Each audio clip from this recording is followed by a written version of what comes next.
ভেবেছিলাম এখন তো আমার বাবা মা বেঁচে নেই, আমার বোধহয় আর বিয়ে হবে না। এই গরিব মাঝিকে কে বিয়ে করবে? কিন্তু মহান উপরওয়ালা একটি পরীর সাথে আমার বিয়ের ব্যবস্থা করে দিল। হ্যালো, আসসালামু আলাইকুম। আমি আরিয়ান আছি আপনাদের সাথে। আরেকটি খুব সুন্দর পরীর গল্প নিয়ে হাজির হলাম আপনাদের মাঝে। তো বেশি কথা না বাড়িয়ে আজকের এই গল্পটি শুরু করা যাক। আপনারা শুনছেন আধার 48। ময়নামতি নদীর পাড়ে ছিল ছোট্ট একটি খেয়াঘাট, আর সেই খেয়াঘাটেরই মাঝি আমি। আমার নাম হৃদয় মাঝি। আমার বাবাও ছিল এই ঘাটেরই একজন মাঝি। বাবার মুখে শুনেছি আমার মা নাকি আমাকে জন্ম দেওয়ার সময় মারা গেছে। আমার বাবাও তো এখন আর বেঁচে নেই। বাবা মরে যাওয়ার পর আমি এই ঘাটেই নৌকা চালাতে শুরু করি। আমার কোনো বাড়ি ঘর নেই। আমি এই গ্রাম আর নদীর ওই পার আরেকটি গ্রামের মানুষদের পারাপার করতাম, আর রাত হলে এই ঘাটেরই একটি নৌকার মাঝে ঘুমিয়ে থাকতাম। এভাবেই কাটছে আমার দিনকাল। এই খেয়াঘাটে রাত 10টার পরে কেউ আসতো না পারাপার হওয়ার জন্য। খেয়াঘাটে রাতের বেলায় ছোট্ট একটি বাতি জ্বলত। একদিন আমি নৌকায় বসে লক্ষ্য করি সেই বাতিটার নিচে একটি কালো বোরকা পরা মেয়ে দাঁড়িয়ে আছে। মেয়েটি আমাকে ডাকছে। মেয়েটি আমাকে বলছে, এই যে মাঝি, আমাকে ওই পারে নিয়ে যাবেন? আমি তখনও বুঝতে পারিনি এটা কোনো মানুষের মেয়ে না, এটা ছিল একটি সুন্দরী পরী। আমি এই কথাটি জানতে পারি তার সাথে বিয়ে হওয়ার পর। আমি মেয়েটিকে বলি, এত রাতে ওই পারে যাওয়া সম্ভব না।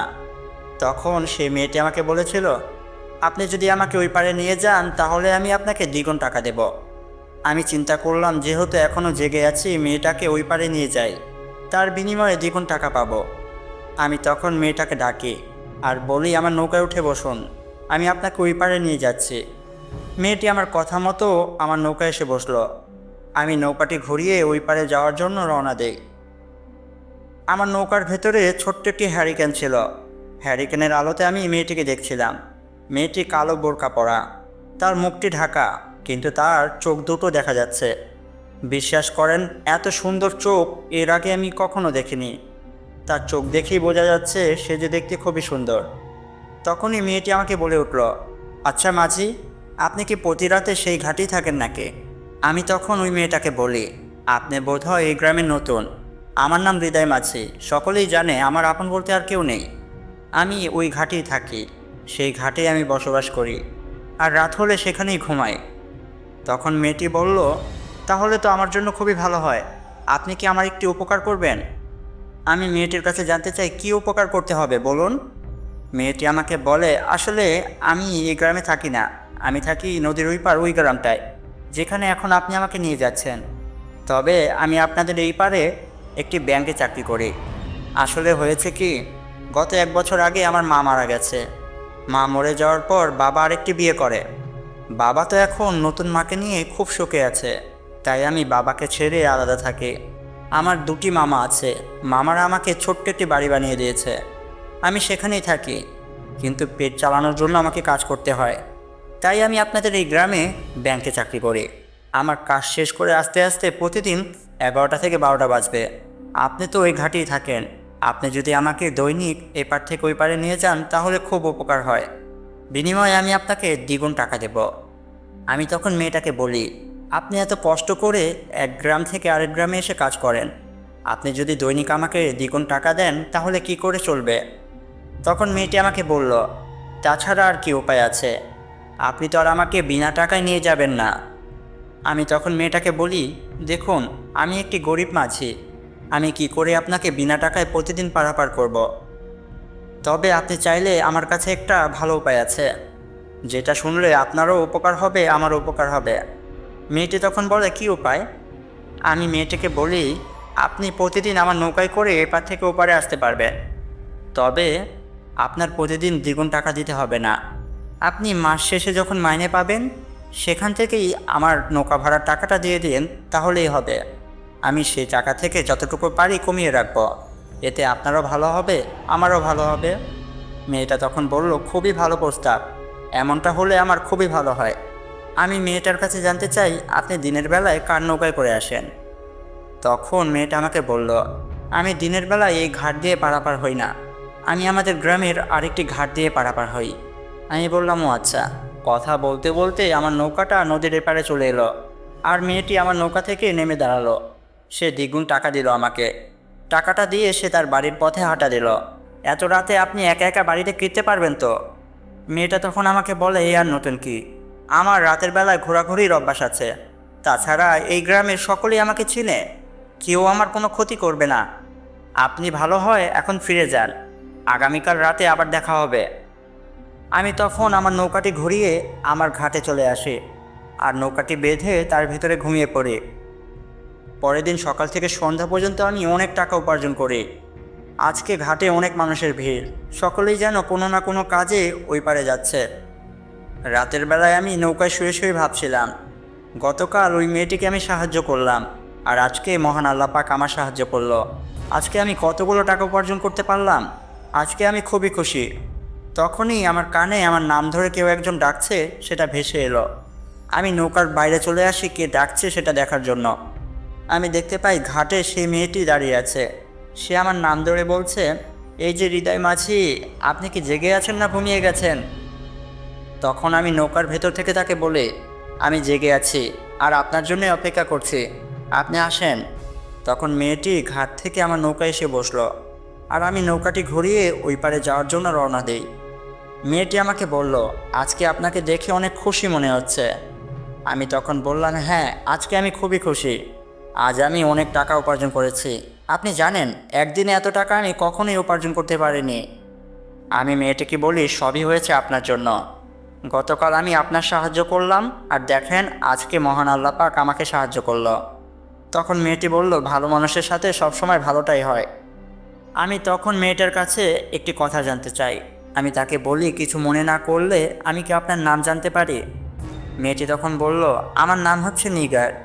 আমি বললাম, মাশাআল্লাহ, খুবই সুন্দর নাম। কথা বলতে বলতে আমরা নদীর এপারে চলে আসি আর মেয়েটি আমার নৌকা থেকে নেমে তার বাড়ির পথে চলে যায়। আমিও আমার নৌকাটি ঘুরিয়ে আবার ঘাটে চলে আসি। এভাবেই একটি মাস পার হয়ে যায়। প্রতিদিন রাতে আমি সেই মেয়েটিকে নিয়ে এপার থেকে ওপার করে দেই। একদিন রাতে আমি যখন মেয়েটিকে ওই পারে নিয়ে যাচ্ছি, তখন সে তার ব্যাগ থেকে কিছু টাকা বের করে আর আমাকে দিতে চায়। আমি তার কাছে জানতে চাই, এটা কিসের টাকা? মেয়েটি আমাকে বলে, আজকে আমি মাইনে পেয়েছি, এই ধরেন গত এক মাসের আপনার নৌকা ভাড়া। আমি তখন মেয়েটিকে বলি, আমি আপনার কাছ থেকে টাকা নিতে পারবো না। মেয়েটি আমার কাছে জানতে চায়, কেন আপনি আমার কাছ থেকে টাকা নিতে পারবেন না? আমি মেয়েটাকে বলি, আমি গত এক মাসে অনেক টাকা উপার্জন করেছি, আর আমি বিশ্বাস করি সবটাই আপনার জন্য। আপনি আমার জীবনে আসার পরে আমার কামাই রোজগারে অনেক বরকত হয়েছে, তাই আমি আপনার কাছ থেকে টাকাটা নিতে পারছি না, আমাকে মাফ করবেন। তখন মেয়েটি একটি হাসি দিয়ে বলে, ঠিক আছে, তবে আপনি আমার কাছে কোনো দাবি রাখবেন না। আমি তাকে বলি, আমার কোনো দাবি নেই। তখন নিগার আমাকে বলে, টাকা যেহেতু নেবেন না, তাহলে আপনি একটি কাজ করেন, আপনি আমাকে বলেন আপনার কী ইচ্ছে আছে, আমি চেষ্টা করব আপনার ইচ্ছে পূরণ করার। আপনি আমার ইচ্ছে পূরণ করবেন কি করে? সে বলে, একবার বলেই দেখেন না। আমি তখন নিগারকে বলি, আমার জীবনে কোনো ইচ্ছে নেই, শুধু একটি ইচ্ছে, আমার জীবনে একটি সুন্দরী বউ আসুক, যাকে নিয়ে আমি সারা জীবন কাটাবো, ঠিক আপনার মতো। তখন নিগার হাসতে হাসতে বলে, আমি সুন্দর আপনি কি করে বুঝলেন? আপনি তো এখনও আমাকে দেখেননি। আমি নিগারকে বললাম, আপনার চোখ দেখে বুঝতে পারি, আপনার মনটা যত ভালো, আপনার চেহারাটা তার থেকে অনেক ভালো। তখন নিগার বলে, আমি আপনার এই ইচ্ছেটা পূরণ করতে চাই। আমি তখন বলি, আপনি আমার সাথে মজা করছেন? নিগার বলে, মোটেও না, আমি আপনাকে বিয়ে করতে চাই। আমি নিগারকে বলি, এই বাবা মা ছাড়া এতিম ছেলেকে আপনি বিয়ে করবেন? আমার কোনো বাড়ি ঘর নেই, আমি খুবই গরিব, আপনি আমাকে বিয়ে করে সুখে থাকতে পারবেন না। তখন নিগার আমাকে বলল, আপনি খুবই ভালো একটা ছেলে, আমি চাই আপনার মতো ভালো কেউ আমার জীবনে আসুক।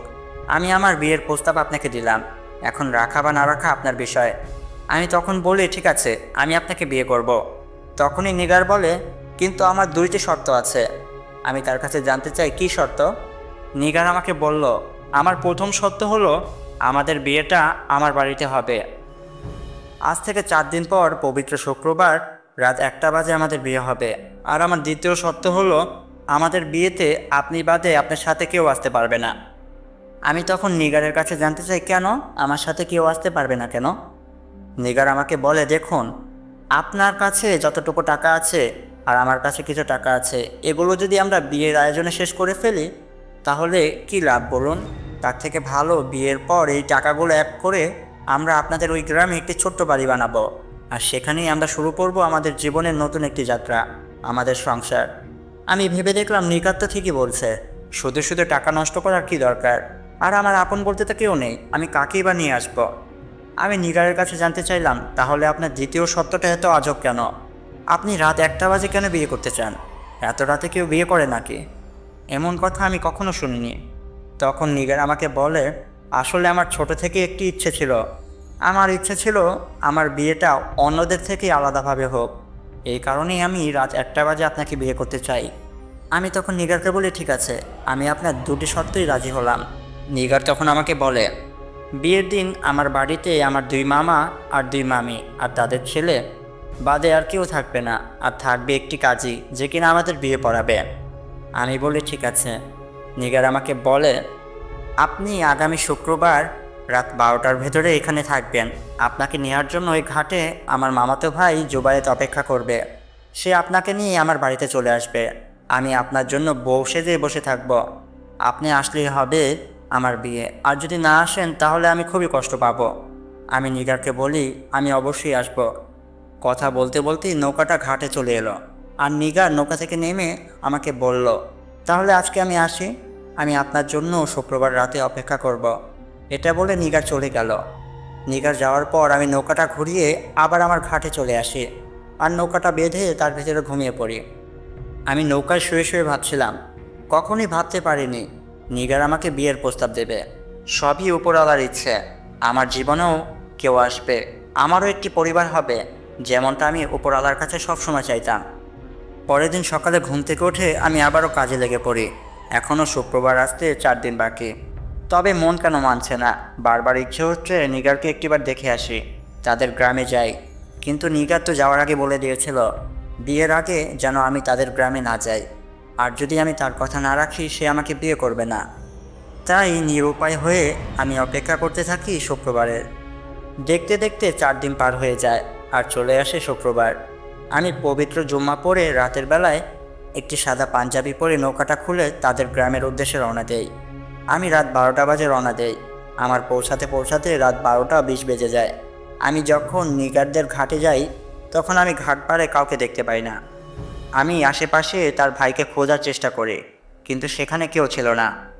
আমি মনে মনে ভাবি, হয়তোবা নিগার সেদিন আমার সাথে মজাই করেছে, সে কেন আমাকে বিয়ে করতে যাবে? তার থেকে ভালো আমি চলে যাই। আমি যখন মন খারাপ করে আবার নৌকাটা ঘুরিয়ে আমাদের গ্রামের দিকে চলে আসব, তখনই আমার পেছন থেকে কেউ একজন বলে উঠল, আসসালামু আলাইকুম ওয়া রাহমাতুল্লাহি ওয়া বারাকাতুহু। আমি পেছনে ঘুরে দেখি একটি খুব লম্বা ছেলে দাঁড়িয়ে আছে।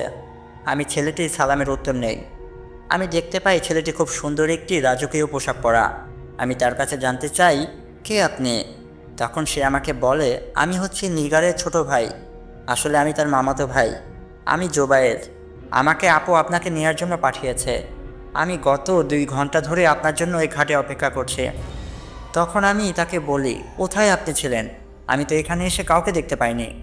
সে আমাকে বলে, হয়তোবা অন্ধকারের কারণে আপনি আমাকে দেখতে পাননি। চলুন, আপনার জন্য আপু বউ সাজে বসে আছে, নয়তো বিয়ের সময় পার হয়ে যাবে। আমি জুবায়েদের সাথে হাঁটা শুরু করি।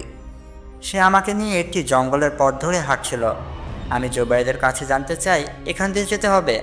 জুবায়েদ আমাকে বলে, হ্যাঁ। আধ ঘন্টা হাঁটার পরে জুবায়েদ আর আমি একটি বাড়ির কাছে এসে দাঁড়াই। সে আমাকে নিয়ে সেই বাড়ির ভেতরে প্রবেশ করে। আমি বাড়ির ভেতরে প্রবেশ করার সাথে সাথে 2টি বয়স্ক লোক আমার দিকে এগিয়ে আসে। আমি তাদেরকে সালাম দিই। তারা আমার সালামের উত্তর নেয় আর আমাকে বলে, আমরা হচ্ছি নিগারের মামা। আমি দেখতে পাই নিগারের 2 মামাও ছিল খুবই লম্বা। আমি তাদেরকে বলি, আপনারা কেমন আছেন মামা? তারা বলে, খুবই ভালো। তোমার বিষয়ে নিগার আমাদের সব কিছু বলেছে। তোমাদের তো আজকে বিয়ে, চলো। তুমি কি নিগারকে ভালোবাসো? আমি তাদের বলি, হ্যাঁ, আমি তাকে খুবই ভালোবাসি। তখন 2টি মামা আমাকে বলে, তোমাকে ভাগ্নি জামাই হিসেবে পেয়ে আমরা খুব খুশি, আসো আমাদের সাথে।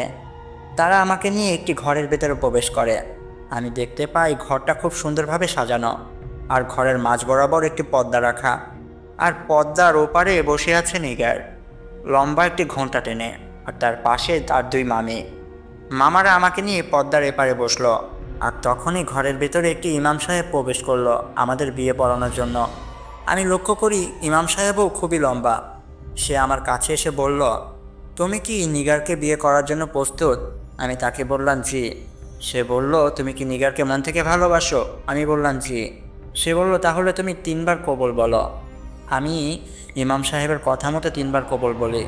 তারপরে ইমাম সাহেব পদ্মার ওপারে নিগারের কাছে চলে গেল। নিগারের কাছে গিয়ে ইমাম সাহেব জানতে চাইল, তুমি কি হৃদয়কে ভালোবাসো? সে বলল জি। তারপরে ইমাম সাহেব জানতে চাইল, তুমি কি হৃদয়কে বিয়ে করার জন্য প্রস্তুত? নিগার বলল জি। ইমাম সাহেব তার থেকেও 3বার কবুল বলিয়ে নিল। তারপরে মোনাজাত ধরা হলো। মোনাজাত শেষে ইমাম সাহেব বলল, আজকের পর থেকে তোমরা একে অপরের, তোমরা স্বামী স্ত্রী, তোমাদের বিয়ে হয়ে গেছে।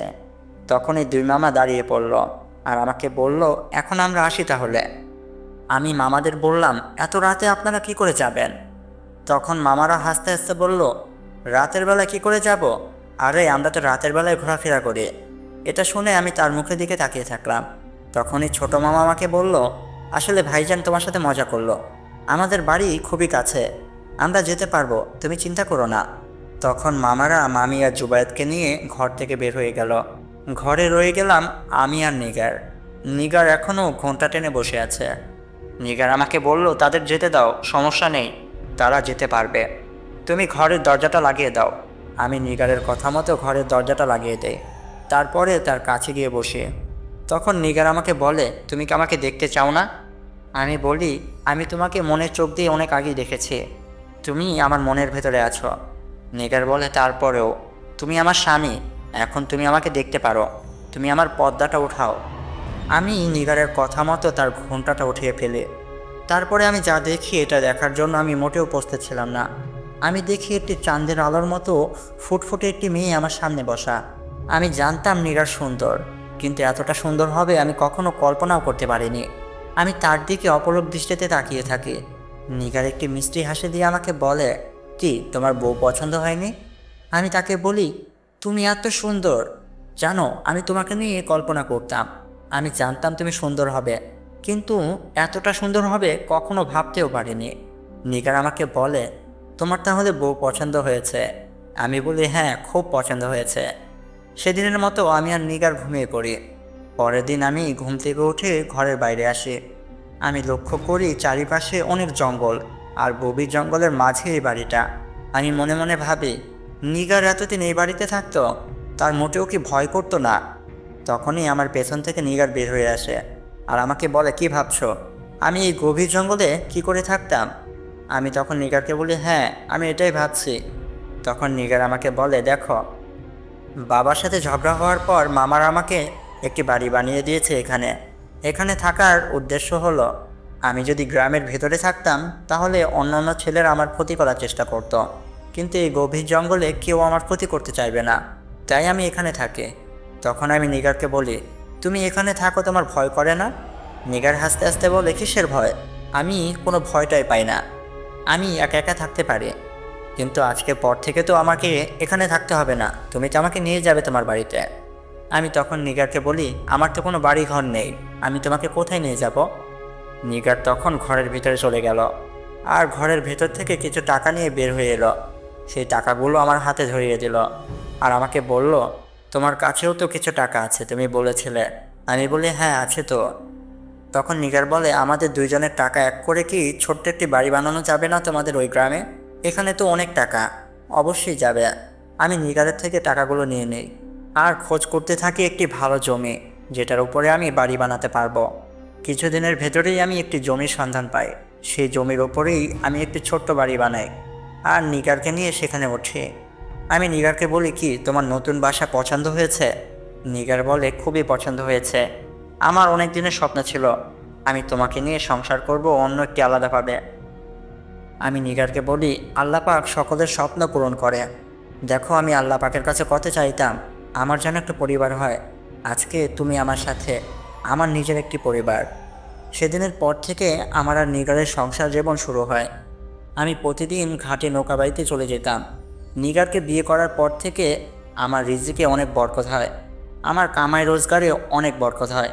আমি এখন দৈনিক অনেক টাকা উপার্জন করি। 1 বছরের ভেতরেই আমি অনেক টাকা উপার্জন করতে পারি। আর আমি সেই টাকা দিয়েই একটি মাছ ধরার বোট কিনি। সেই বোটের মাধ্যমে আমি আরও টাকা উপার্জন করতে শুরু করি। এখন আর আমি নৌকা বাই না, আমার এখন 2টি মাছ ধরার বোট আছে। সেখানে লোকেরা মাছ ধরে বিক্রি করে আর আমার কাছে টাকা জমা করে। আমি এখন বাসায় থাকি। নিগারকে বিয়ে করার পর আমার জীবন বদলে গেছে। সে আমার জীবনে একটি সৌভাগ্য। আমি তাকে অনেক ভালোবাসি, নিগারও আমাকে অনেক ভালোবাসে। তবে নিগার যখন আমার কাছে আসতো, আমার কেন জানি না মনে হতো সে আর 5টি মানুষের মেয়ের মতো না, সে একটু আলাদা, সে কেমন জানো। কিন্তু এই কথা আমি তার মুখের উপরে কখনোই বলতে পারতাম না। সে যদি মন খারাপ করে, আমি আমার মনের কথা সবসময় আমার মনের মাঝেই রেখে দিতাম। তেমনই একদিন রাতে আমি আর নিগার ঘুমিয়েছিলাম। হঠাৎ করে আমার ঘুমটা ভেঙে যায়। আমি চোখ খুলে দেখি নিগার আমার পাশে শোয়া নেই। আমি ঘুম থেকে লাফিয়ে ওঠি। আমি দেখতে পাই নিগার ঘরের ভেতরে নেই। তখনই আমার নজর পড়ে ঘরের দরজাটা খোলা। আমি আস্তে আস্তে ঘরের বাইরে চলে আসি। আমি দেখতে পাই নিগার বাড়ির বারান্দায় দাঁড়িয়ে কারোর সাথে কথা বলছে। আমি লুকিয়ে লুকিয়ে দেখার চেষ্টা করি সে কার সাথে কথা বলছে, কিন্তু আমি দেখতে পাই সেখানে তো কেউ নেই। তাহলে নিগার কার সাথে কথা বলছে? আমি ভালো করে শোনার চেষ্টা করি নিগার কি বলছে। আমি শুনতে পাই নিগার বলছে, দেখ ভাই, আমি তোর বিয়েতে আসতে পারবো না। আমি হৃদয়কে ছেড়ে কোনোভাবেই আসতে পারবো না। তুই তো সেটা জানিস। কিন্তু আমি খুবই খুশি তুই বিয়ে করছিস। তোর বিয়ের খবর পেয়ে আমি খুবই খুশি হয়েছি। আমি যদি তোর বিয়েতে থাকতে পারতাম, কিন্তু আমার তো কোনো উপায় নেই, তুই তো জানিস ভালোভাবে। আমি তখন ভাবতে শুরু করি, নিগার কার সাথে কথা বলছে? ভাই মানে? নিগারের তো একটি ভাই, সেটা তো তার মামাতো ভাই, যার নাম কিনা জুবায়েদ। জুবায়েদকে তো আমি চিনি, কিন্তু তার সামনে তো জুবায়েদ নেই। তাহলে সে কার সাথে কথা বলছে? তখনই আমি নিগারকে একটু ডাক দেই, তুমি কার সাথে কথা বলছো নিগার? নিগার পিছনে ঘুরে তাকায়। সে আমাকে বলে, তুমি উঠে গেছো? তুমি না ঘুমিয়েছিলে? আর কার সাথে কথা বলবো? নিজে নিজেই কথা বলছি, ঘুম আসছে না, তাই আমি আকাশে পূর্ণিমার চাঁদ দেখছি। তখনই আমি আকাশের দিকে তাকাই। এখন তো ভরা অমাবস্যা। অমাবস্যা রাতে সে পূর্ণিমার চাঁদ দেখছে কি করে? আমি নিগারকে বলি, মিথ্যে কথা কেন বলছো? নিগার বলে, কেন তোমার সাথে মিথ্যে বলতে যাব? আমি বলি, দেখো, এখন হচ্ছে অমাবস্যা, তুমি পূর্ণিমা কোথা থেকে পেলে? তখন নিগার তার মাথাটা নিচু করে ফেলে। আমি নিগারের কাছে গিয়ে বলি, তুমি আমার কাছ থেকে কি লুকাচ্ছ? বিয়ের পরের দিন থেকে আমি দেখছি তুমি আমার কাছ থেকে কিছু একটা লুকাচ্ছ, কিন্তু কখনই তুমি আমাকে সে কথাটা বলোনি। আজকে বলো আমাকে, তুমি কি লুকাচ্ছ? নিগার আমাকে বলে, তুমি যদি সত্যটা জানতে পারো তাহলে হয়তোবা আমাকে ছেড়ে চলে যাবে। এই ভয়েই আমি এতদিন তোমাকে কিছু বলিনি। আমি নিগারকে বলি, তুমি এই কথা কি করে মাথায় আনলে আমি তোমাকে ছেড়ে দেব?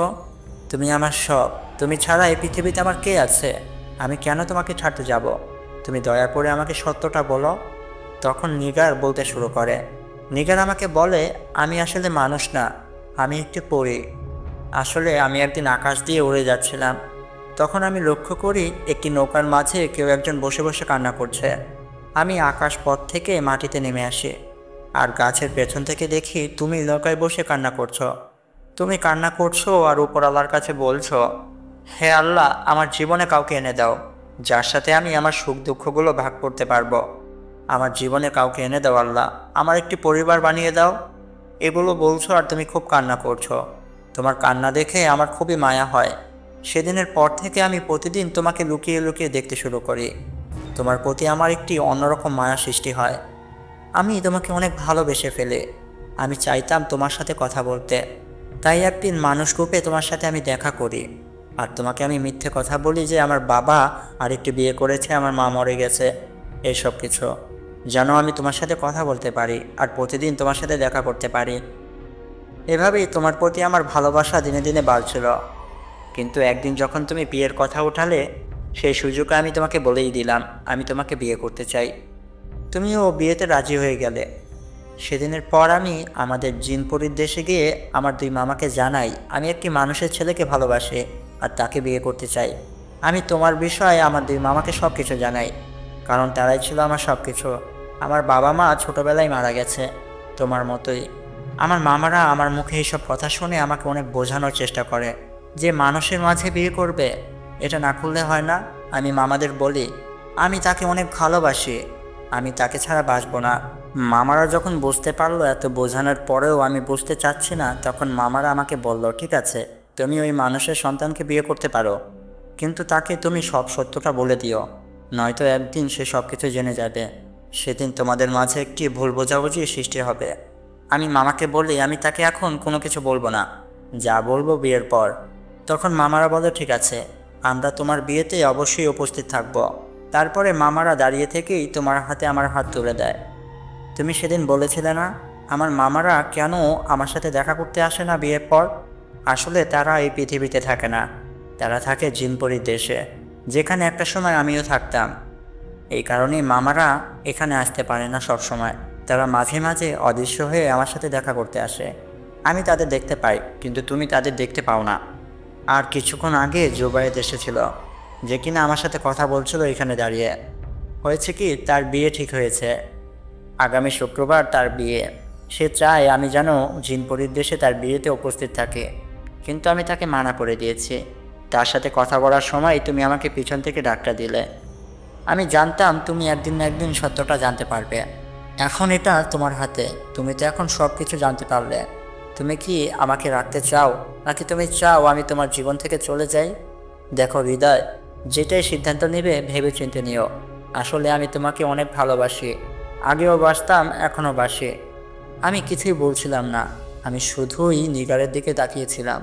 আমি ভাবছিলাম এতদিন আমি একটি পরীর সাথে সংসার করলাম।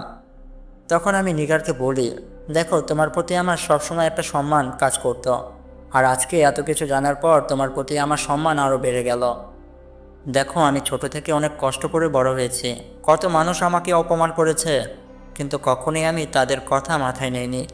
আমি সবসময় আল্লাহ পাকের কাছে বলতাম, হে মহান আল্লাহ, আমার জীবনে কাউকে এনে দেন যে আমার কষ্টগুলো বোঝার চেষ্টা করবে। দেখো তুমি আমার জীবনে এলে, আর আমার জীবনে আসার পর আমার জীবনটা বদলে দিলে। তুমি আসার পর আমার কামাই রোজগারে অনেক বরকত হয়েছে, আর আজকে আমি 2টি মাছ ধরার বোটের মালিক। এখন আমার অনেক টাকা পয়সা, সব কিছুই তোমার জন্য। তুমি যদি আমার জীবনে না আসতে, তাহলে আমি সেই খেয়াঘাটের একটি গরিব মাঝি হয়েই বসবাস করতাম। আমি চাই তুমি আমার জীবনে সব সময় থাকো, আমি কখনোই তোমাকে ছাড়বো না। আর তোমাকে ছেড়ে আমি কি করে বাঁচবো নিগার?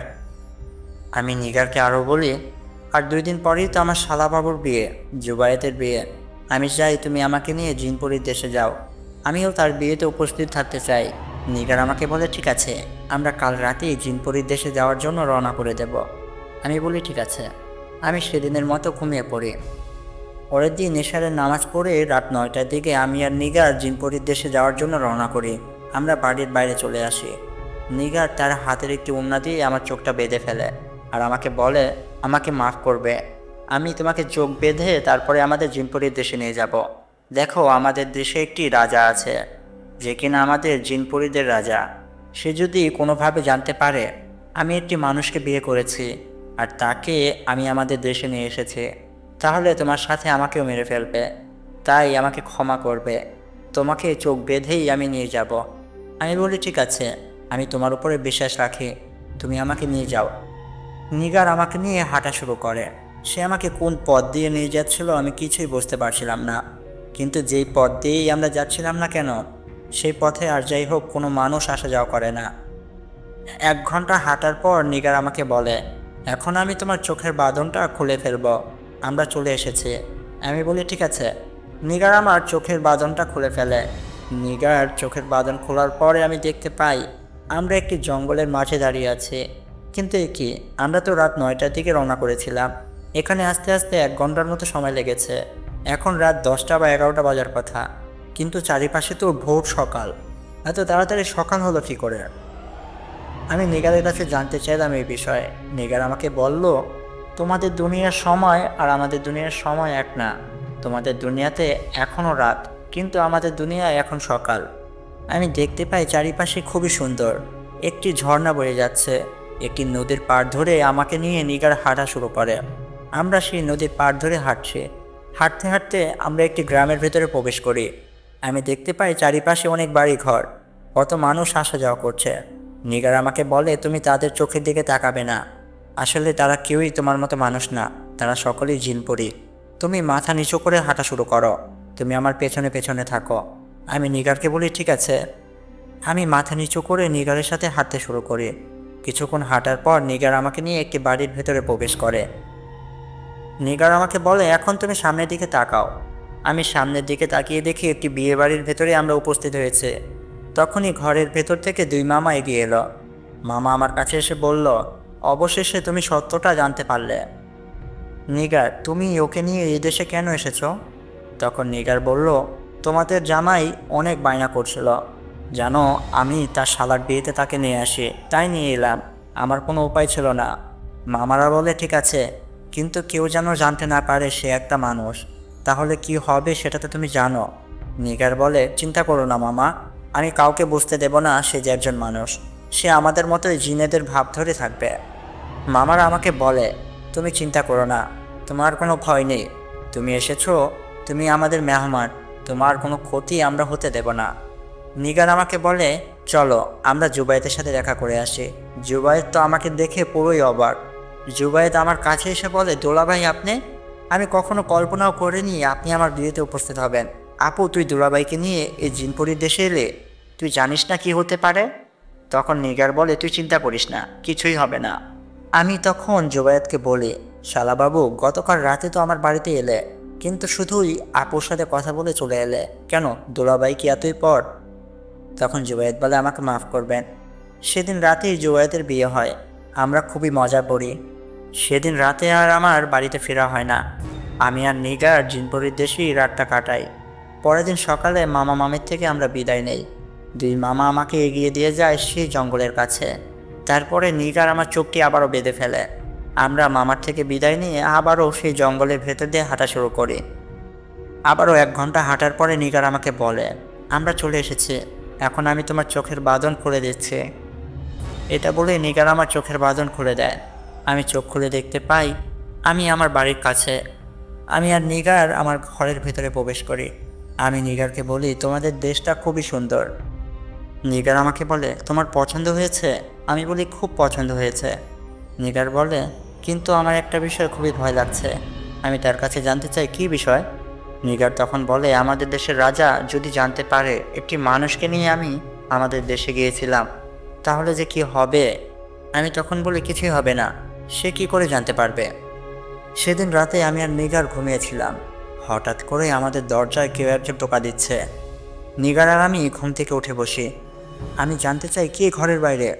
তখন একটি দানবীয় কণ্ঠে কেউ একজন বলে উঠল, তোমরা ভুল করেছ, তোমাদের শাস্তি পেতে হবে। নিগার ভয়ে কাঁপছে। আমি নিগারের কাছে জানতে চাই, কে এই লোক? তখন নিগার বলে, এটা হচ্ছে আমাদের দেশের রাজার একমাত্র সেনাপতি, যার নাম কিনা নাসির। সে খুবই শক্তিশালী একজন জিন। সে এখন এসেছে আমাদেরকে ধরে নিয়ে যেতে। আমি তখন বলি, এখন আমরা কি করে বাঁচতে পারবো? তখন নিগার বলে, তার সাথে বেয়াদবি করা যাবে না, চলো আমরা দরজাটা খুলে দেই আর তার সামনে মাথা নিচু করি। আমি নিগারের কথা মতো দরজাটা খুলে দেই আর সাথে সাথে নত হয়ে বসে পড়ি। তখন সেনাপতি নাসির আমাদের বলে, তোমরা খুবই বড় একটি ভুল করেছ। আর তুমি একজন পরী হয়ে একটি মানুষকে বিয়ে করেছ আর মানুষের সমাজে থাকছ। ঠিক আছে, এসব তোমাদের ব্যক্তিগত ব্যাপার, কিন্তু তুমি কেন একটি মানুষকে নিয়ে আমাদের দেশে এসেছিলে? তুমি জানো না এটা নিয়মের বাইরে? তখন নিগার তাকে বলে, আমাদেরকে ক্ষমা করুন, আমাদের অনেক বড় ভুল হয়ে গেছে, আমরা এমনটা আর কখনো করব না। তখন নাসির বলে, ঠিক আছে, বুঝতে পারলাম, কিন্তু এখন যা বলার মহারাজের সামনে গিয়ে বলো। তবে আমি চেষ্টা করব যেন মহারাজ তোমাদের কোনো শাস্তি না দেয়, যেহেতু তোমরা আমার সামনে নত হয়েছ আর যুদ্ধ ছাড়াই আমার কাছে পরাজিত হয়েছ, তাই আমি পুরোপুরি চেষ্টা করব। তখন আমি মাথাটা উঁচু করে তাকে দেখার চেষ্টা করি। আমি দেখতে পাই খুবই শক্তিশালী আর খুব লম্বা একজন ব্যক্তি, যার হাতে একটি তলোয়ার আর শরীরে যুদ্ধের পোশাক। আমি তখন তাকে বলি, যা শাস্তি দেওয়ার আমাকে দেন, দয়া করে নিগারকে কিছু করবেন না। আমি তার কাছে বায়না করছিলাম আপনাদের দেশে যাওয়ার জন্য, তার কোনো দোষ নেই, দয়া করে আপনি ওকে কিছু বলবেন না। তখন সেনাপতি নাসির আমাকে বলে, দেখো, তুমি খুবই ভালো একটি ছেলে, আমি বুঝতে পারছি, এই কারণেই সে তোমাকে বিয়ে করেছে। আমি তোমাদের কোনো ক্ষতি করতে চাই না, তুমি খুব দুর্বল একটা মানুষ। আমি যদি চাই তোমাকে এখনই মারতে পারি, কিন্তু হাসরের ময়দানে আমি উপরওয়ালার কাছে কি কৈফিয়ত দেব? দেখো, আমি আমার দায়িত্ব পালন করছি, তবে তুমি নিশ্চিন্তে থাকো, তোমার আর নিগারের কোনো ক্ষতি হতে দেব না আমি। তোমরা আমার সাথে আসো, আমার বিশ্বাস মহারাজ তোমাদের কিছু করবে না। আমি বলি ঠিক আছে। তখন আমি আর নিগার সেনাপতি নাসিরের সাথে ঘরের বাইরে চলে আসি। আমি দেখতে পাই আমাদের বাড়ির সামনে একটি ঘোড়ার গাড়ি রাখা। এই গাড়ির ভেতরে উঠে বসো। আমি তার কথা মতো নিগারকে নিয়ে সেই গাড়ির ভেতরে উঠে বসি আর পর্দাটা ফেলে দেই। আর সেনাপতি নাসির গাড়িটা চালাতে শুরু করে। ঘোড়ার গাড়িটা বাতাসের বেগে চলছিল। কোন পথে চলছিল আমি কিছুই বুঝতে পারছিলাম না। আমি যখন বাইরে দেখার চেষ্টা করি তখন নিগার আমাকে বলে, এই বেয়াদবিটা করো না। তুমি যদি বাইরে দেখো তাহলে সেনাপতি নাসির খুবই রেগে যাবে। এটা কোনো সাধারণ পথ না। আমরা এখন জিনেদের দেশে যাচ্ছি। এখান দিয়ে কোনো মানুষ আসা যাওয়া করে না। আমি তখন নিগারের কথা মতো আর বাইরের দিকে তাকাই না। কিছুক্ষণ পর গাড়িটা থামে আর সেনাপতি নাসির আমাদের বলে, এখন তোমরা ঘোড়ার গাড়ির বাইরে আসো। আমরা ঘোড়ার গাড়ির বাইরে এসে দাঁড়াই। আর আমি দেখতে পাই খুবই সুন্দর একটি রাজপ্রাসাদের সামনে আমরা দাঁড়ানো। আমাদেরকে অনেকগুলো সৈনিক ঘিরে ধরেছে। তখন সেনাপতি নাসির তাদের বলে, খবরদার, এদের কোনো ক্ষতি করবে না। আমি এদেরকে নিয়ে মহারাজের কাছে যাচ্ছি। তার আগে এদের কোনো ক্ষতি যেন না হয়। তোমরা সসম্মানে তাদেরকে নিয়ে আসো। আমি মহারাজের কাছে যাচ্ছি। যাওয়ার আগে নাসির আমাকে বলে, দেখো, তোমার কোনো ভয় নেই। আমি যেহেতু তোমাকে কথা দিয়েছি, তোমার আর নিগারের কিছু হবে না। আমি মহারাজকে গিয়ে সব কিছু বলছি। তোমরা আস্তে আস্তে আসো। এটা বলে সেনাপতি নাসির এগিয়ে গেল। আমাদেরকে মহারাজের সামনে নিয়ে যাওয়া হলো। আমরা রাজদরবারে। আমি দেখতে পাই রাজদরবারে অনেকগুলো চেয়ার রাখা। সেই চেয়ারের উপরে এক একজন ব্যক্তি বসা। কিন্তু সেই ব্যক্তিগুলো দেখতে খুবই অদ্ভুত। তারা খুবই ভয়ানক। আর তাদের মাঝখানে বসা আছে মহারাজ। মহারাজ খুবই শক্তিশালী। সে অন্যদের থেকে অনেক লম্বা। সে একটি ধমক দিয়ে আমাকে বলে, এত বড় সাহস! একটি মানুষ হয়ে আমাদের দেশে আসার সাহস দেখাও। তোমাকে আজকে মেরেই ফেলব। তখনই আমাদের মাঝখানে এসে দাঁড়ায় সেনাপতি নাসির। সে মহারাজকে বলে, মহারাজ, মাফ করবেন। সে আমার ছেলের মতো। তাকে আমি ছেলে ভাবি। আসলে সে খুবই ভালো একটি ছেলে। সে যা করেছে মনের ভুলে করেছে। আপনি যদি তাকে কোনো ক্ষতি করেন তাহলে আমি খুবই কষ্ট পাব। ওদের শাস্তি না দিয়ে আপনি আমাকে শাস্তি দেন। এ কথা শুনে মহারাজ শান্ত হয়ে যায়। তখন মহারাজ সেনাপতি নাসিরকে বলে, একটি মানুষের সন্তানের প্রতি এত মায়া ভালো না। দেখো না, একজন মায়া করে তাকে বিয়েই করে ফেলেছে। তখন সেনাপতি নাসির বলে, এ ছেলেটি খুবই ভালো। আমি তার বিষয়ে খোঁজ খবর নিয়েছি। তার প্রতি মায়া না করে কি করে থাকি?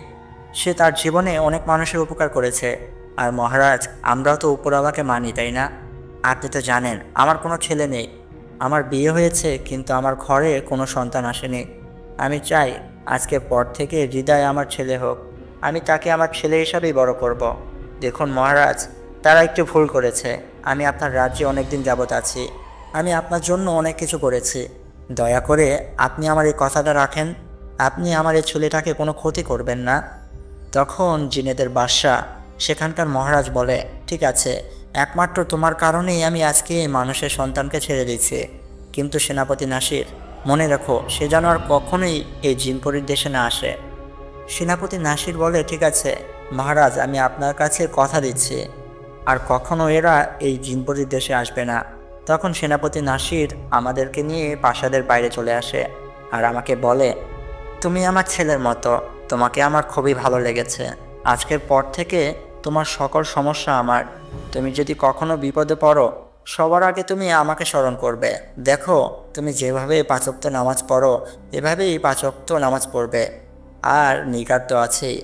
নিগার খুবই ভালো একটি পরী। সে আমাদের এই দেশে খুবই ভালো একজন পরী। সে তোমাকে বিয়ে করেছে। আমি যখন শুনতে পেলাম নিগার একটি মানুষের সন্তানকে বিয়ে করেছে, আমি খুবই রেগে গিয়েছিলাম। তারপরে আমি তোমার বিষয়ে খোঁজ নিয়ে দেখি তুমি খুবই ভালো একটি ছেলে। তোমাকে বিয়ে করে নিগার মোটেও ভুল কোনো কাজ করেনি। চলো, আমি তোমাদের দুজনকে আবারও তোমাদের দুনিয়ায় ফিরিয়ে দিয়ে আসি। তখনই সে একটি বাঁশি বাজালো আর ঘোড়ার গাড়িটি অটোমেটিকলি আমাদের কাছে চলে এলো।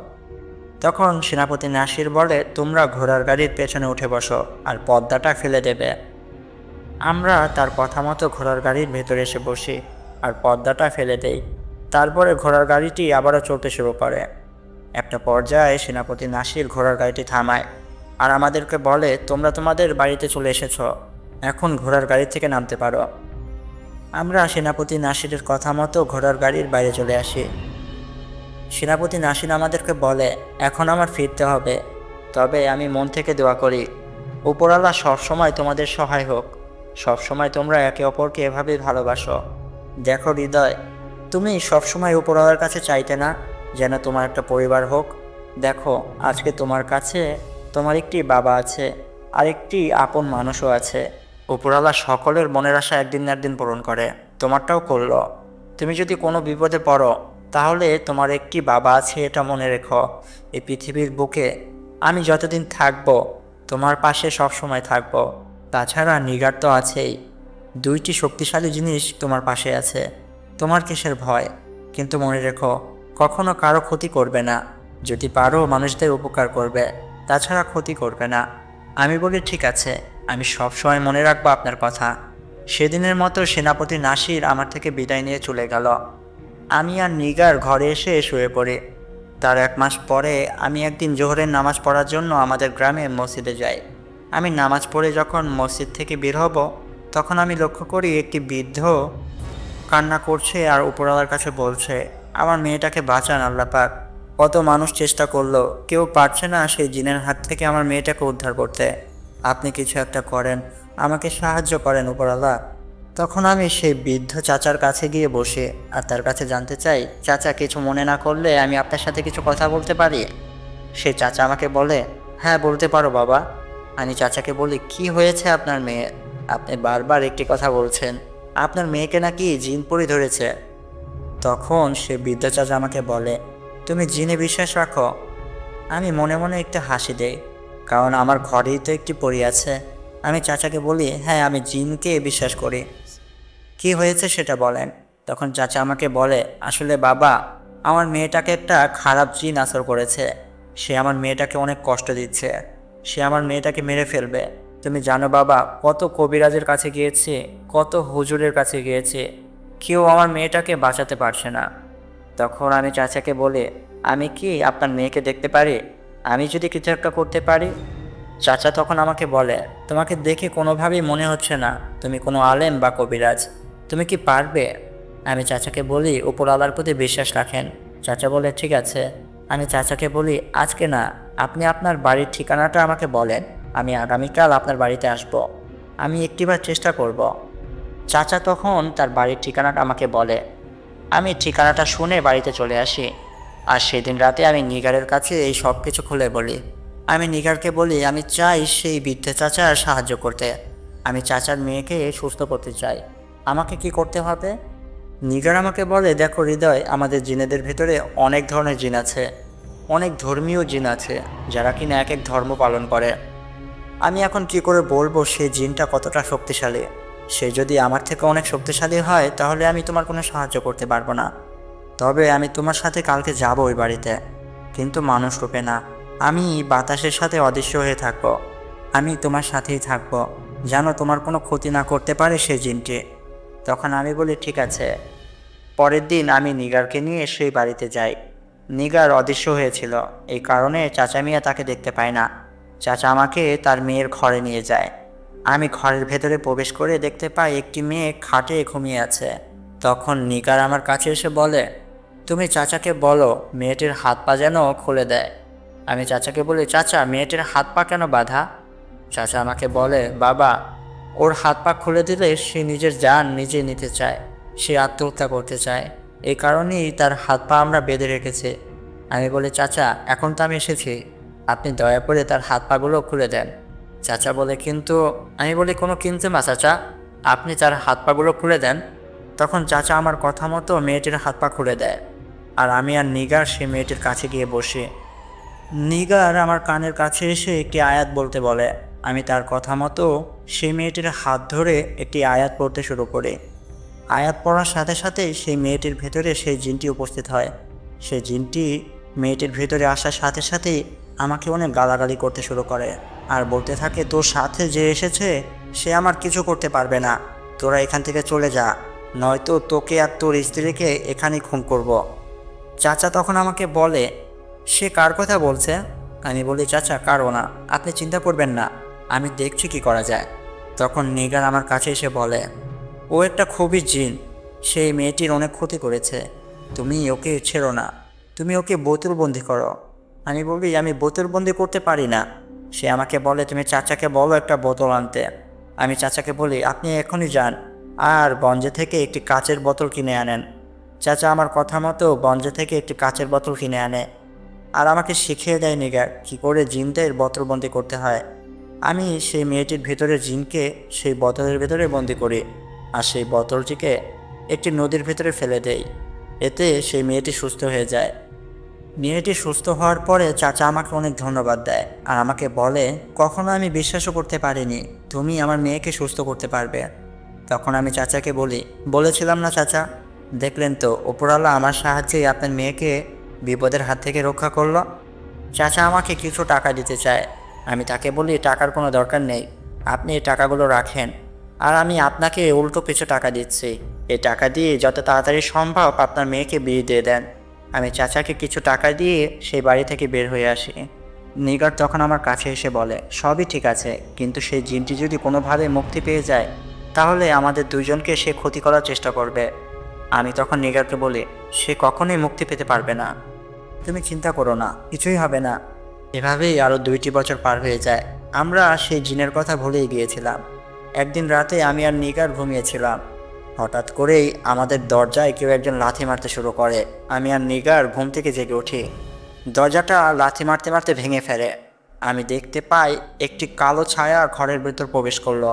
নিগার তখন আমাকে বলে এ কি করে মুক্তি পেল? আমি নিগারের কাছে জানতে চাই কে। সে আমাকে বলে এ হচ্ছে সেই জিনটা আজ থেকে 2 বছর আগে তুমি যাকে বোতলবন্দি করে পানিতে ফেলে দিয়েছিলে। বলেছিলাম না সে একদিন না একদিন মুক্তি পাবে। নিগার তার সাথে যুদ্ধ করার জন্য তৈরি হয়ে যায়, তার উপরে ঝাঁপিয়ে পড়ে, কিন্তু নিগার তার সাথে পেরে উঠছিল না। সে জিনটি নিগারকে ছুঁড়ে মারে আরেকটা দিকে, তারপরে আমার দিকে এগিয়ে আসে আর আমাকে টানতে টানতে ঘরের বাইরে নিয়ে আসে। সে আমাকে অনেক মারধর করতে শুরু করে। নিগার তার সাথে কোনোভাবেই পেরে উঠছিল না।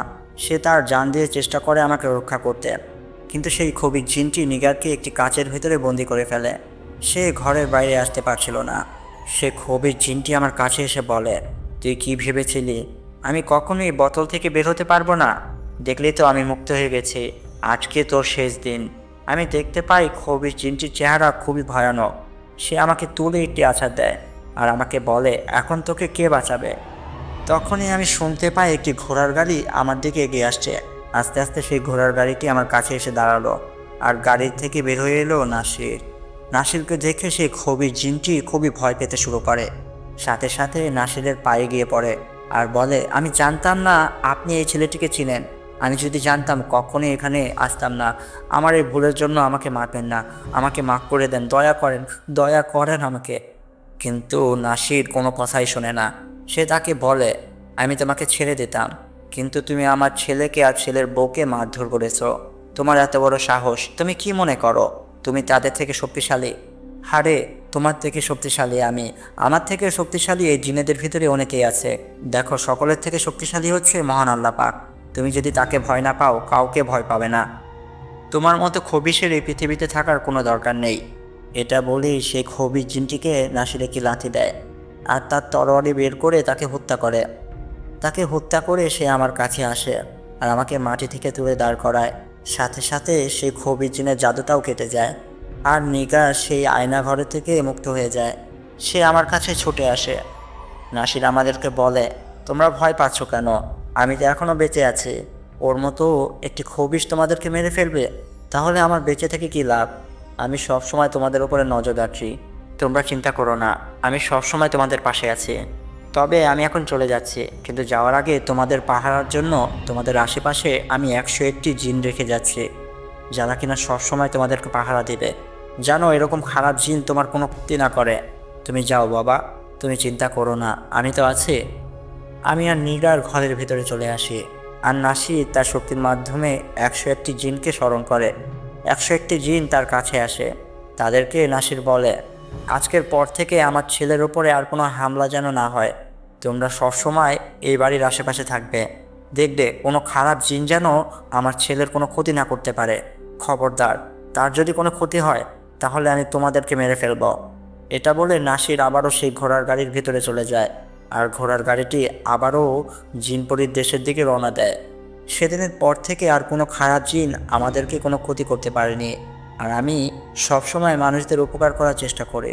আমি যদি শুনতে পাই কারো উপরে জিনের আসর করেছে কিংবা কোনো খারাপ জিন কাউকে কষ্ট দিচ্ছে, আমি চেষ্টা করি নিগারের সাহায্য নিয়ে সেই খারাপ জিনকে তাড়ানোর। আর যদি কোনো শক্তিশালী জিনের সাথে আমার মোকাবেলা হয়, তাহলে আমি আমার বাবা নাসিরকে স্মরণ করি, যে কিনা আসার পর সকল জিনরা থরথর করে কাঁপে, কারণ সে ছিল খুবই শক্তিশালী। তার শক্তির সামনে এসব জিনেরা কিছুই না। তাকে দেখলেই সকল জিনেরা ভয়ে কাঁপত। এভাবেই চলছে আমার জীবন। আমি নিগারের সাথে খুব সুন্দরভাবে সংসার করছি। বিয়ের 10 বছর পরে আমাদের ঘর আলো করে একটি সন্তান আসে, যার নাম আমরা রাখি আয়াত। আয়াত আমাদের চোখের মণি। তাকে আমি যতটুকু ভালোবাসি তার থেকে বেশি ভালোবাসে নিগার। হ্যাঁ, এভাবেই কাটছে আমার দিনগুলো। তো প্রিয় লিসেনার, কেমন লাগলো আজকের এই গল্পটি? এই ধরনের নিয়মিত গল্প পেতে আমাদের এই চ্যানেলটিকে সাবস্ক্রাইব করতে মোটেও ভুলবেন না। আর হ্যাঁ, এই গল্পের বিষয়ে যে কোনো মতামত আপনারা আমাকে কমেন্ট করে জানাতে পারেন। আমি আরিয়ান আজ আপনাদের থেকে বিদায় নিলাম। আল্লাহ হাফেজ। আসসালামু আলাইকুম।